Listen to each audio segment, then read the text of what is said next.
Lovely. So I'm Edmund, and my pronouns are we and they. Hello, Edmund. I'm Sky Cubacub, and I use they them pronouns. And then this is Dog, the dog, So and sweet.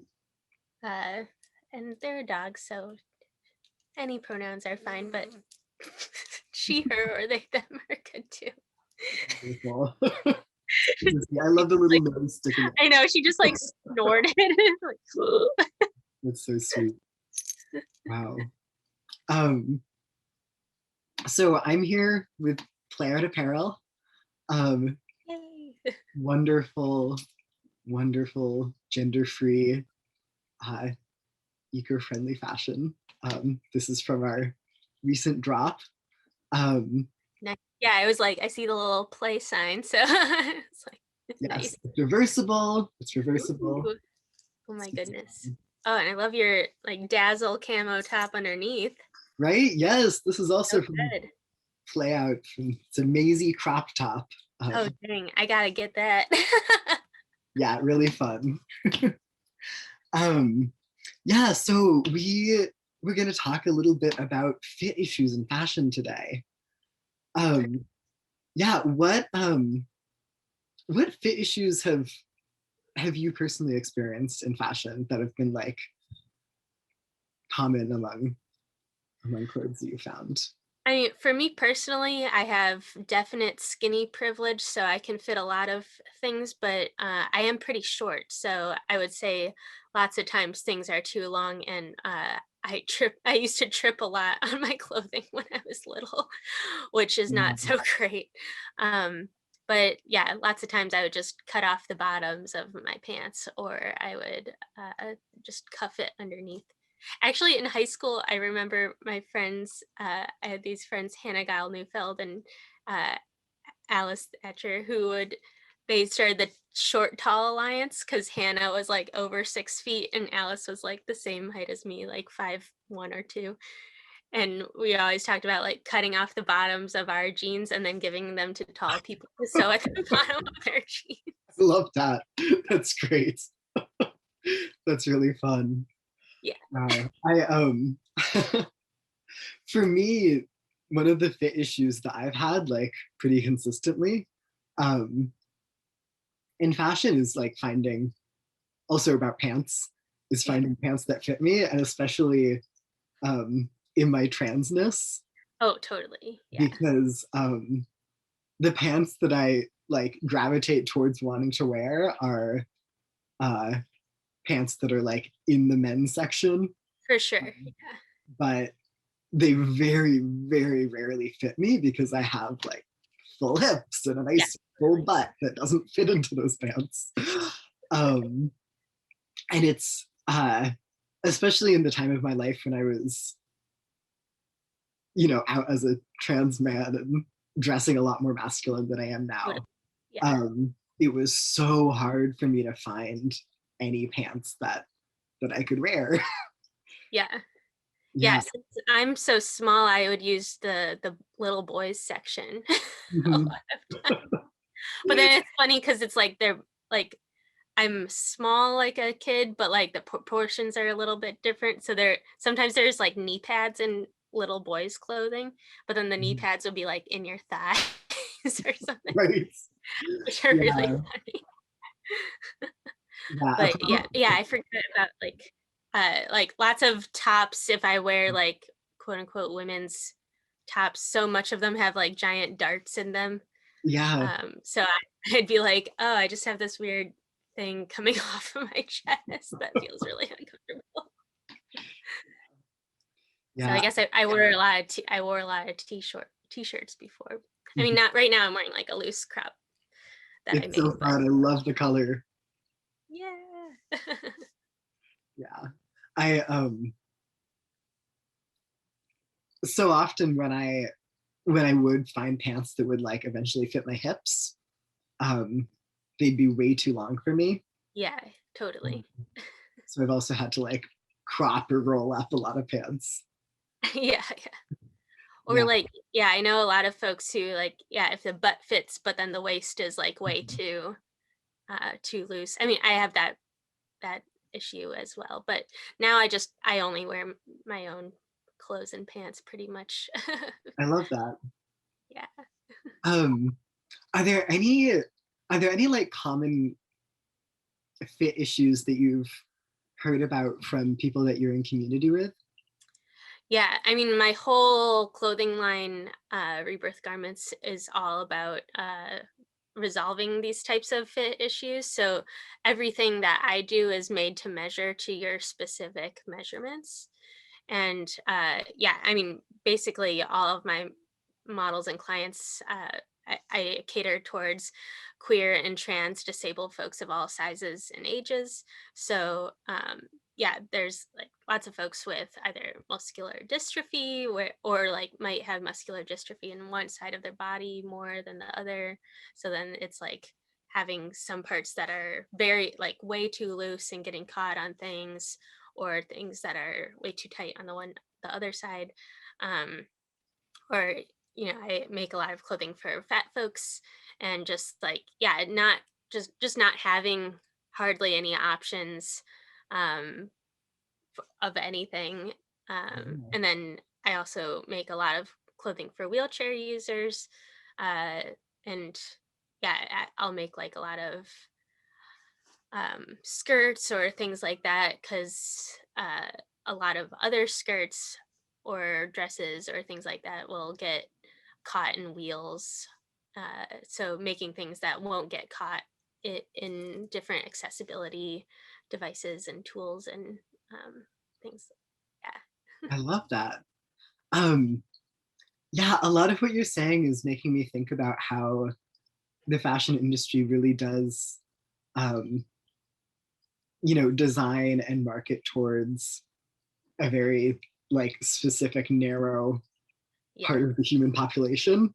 for sure. And then there's like all of these people that like don't fit into like that exact body type that Yeah. that gets designed for.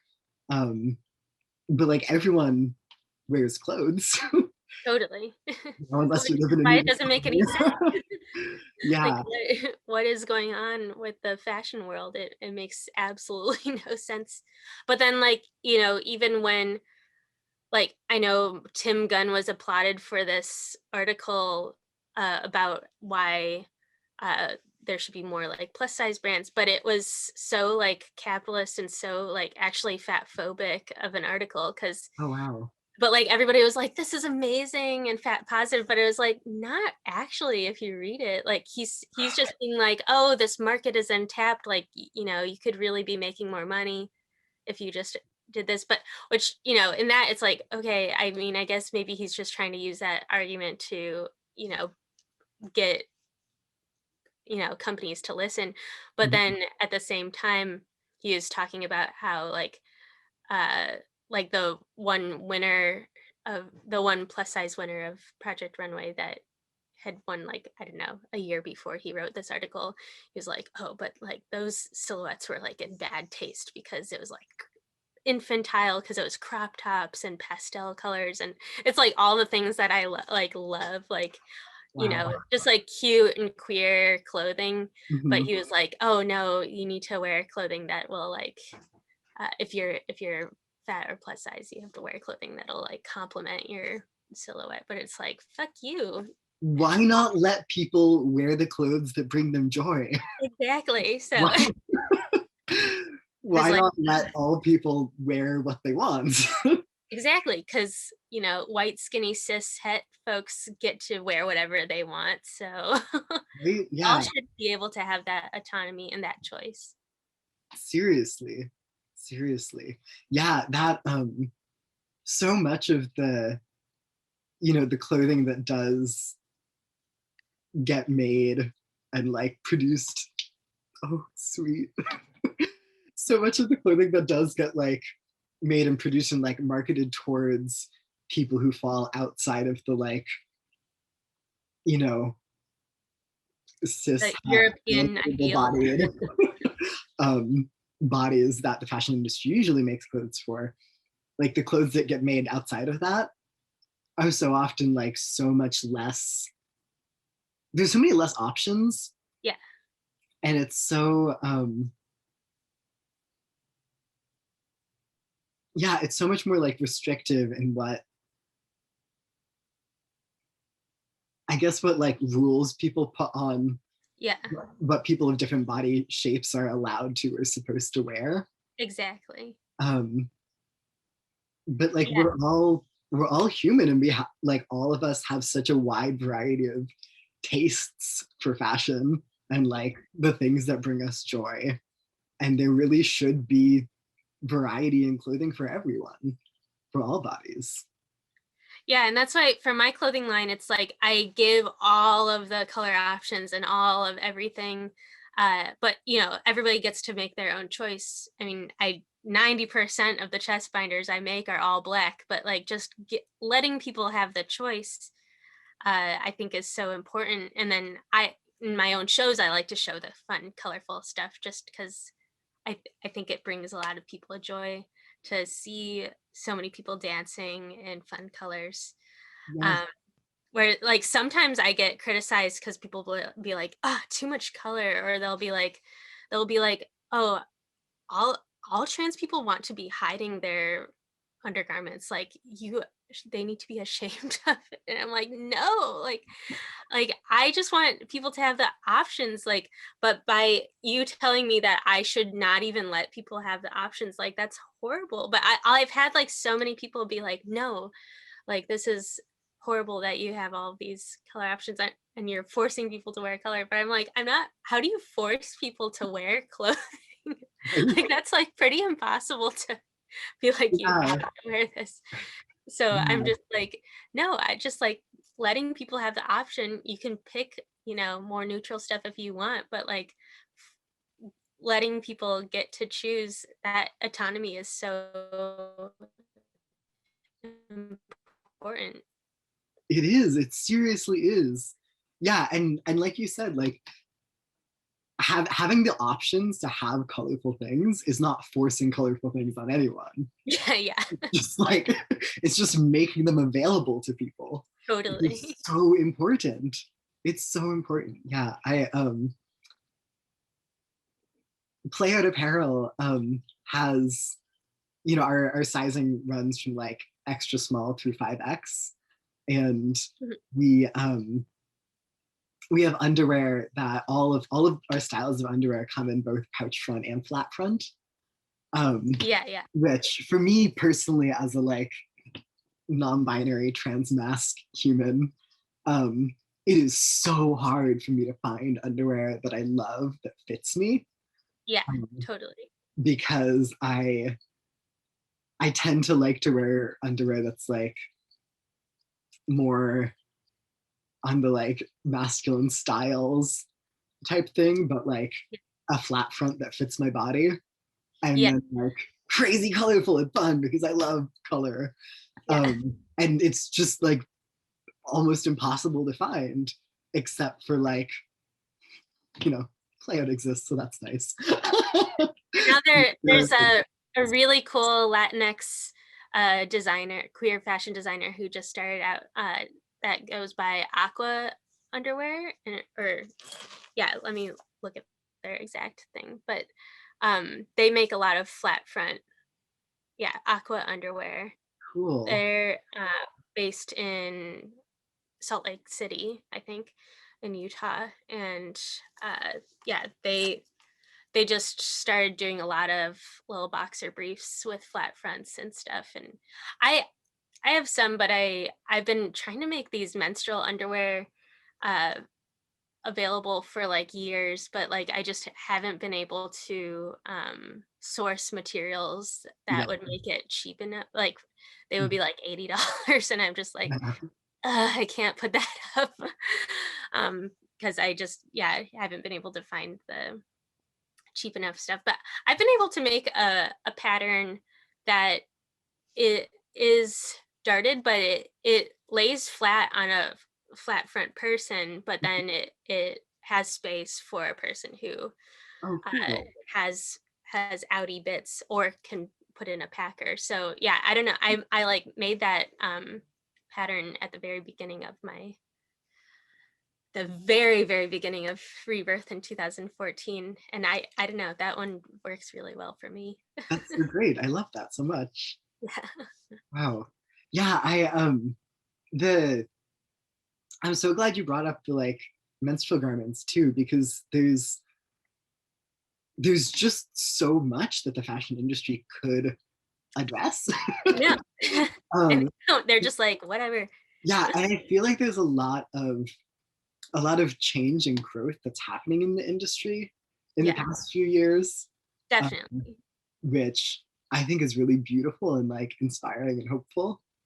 Um, and I hope that it continues. Yeah. um, and I think that the pandemic has like opened people's eyes a lot in a lot of ways. I feel Oh, like for sure. because it's all of these like fast fashion stores have had to like shut down Yeah. really during the pandemic because people were on lockdown, Yeah. and there's so much overproduction of clothing that is That's not even adding anything to the world. yeah, there's like such an overproduction There's of so clothing much needed. that isn't It's being ignored. addressing people's actual needs, and like Yeah. it's not serving the needs of like the actual population of people. It is serving like some people's needs, um, but not like certainly not everyone.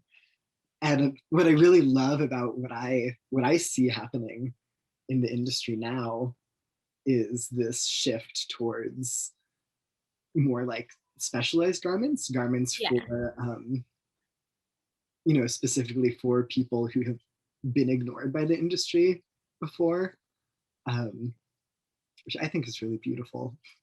Oh, definitely. I mean, yeah, and things have changed so much since I started Rebirth Garments in 2014. Like when I first started, and I just like, so many people couldn't even understand that disabled folks could have sex, and so they thought they couldn't have a sexuality or a gender.